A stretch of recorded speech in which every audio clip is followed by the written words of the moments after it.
Imagine walking into a car dealership with enough money in your bank account to buy the car outright and being turned away anyway.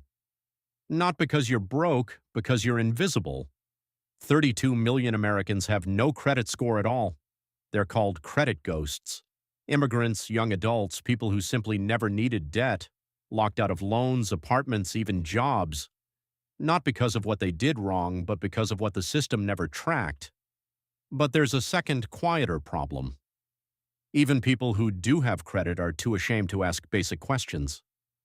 TomoCredit surveyed 800 customers and found 90% had a negative association with the word credit, leading them to avoid checking their balance, ignore statements, and skip payments. Shame, it turns out, is its own kind of financial trap. Sound familiar?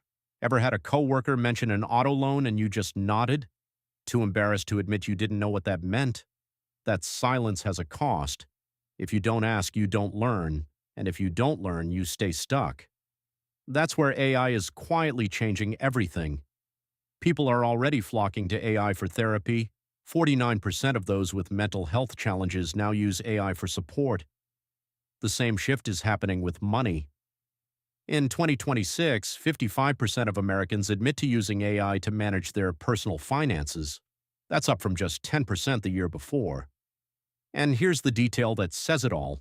37% say AI helped them avoid embarrassing conversations with their bank. Not because the bank was unhelpful, but because the shame of not knowing made it impossible to even start. AI doesn't care if you ask a so-called dumb question. It doesn't judge. Whether you have $25 or $25,000, you get the same personalized, judgment-free strategy that used to be reserved for people who could afford a financial advisor. The future of financial access isn't just about who has money. It's about who feels confident enough to participate in the first place. Remove the shame, and you remove the barrier.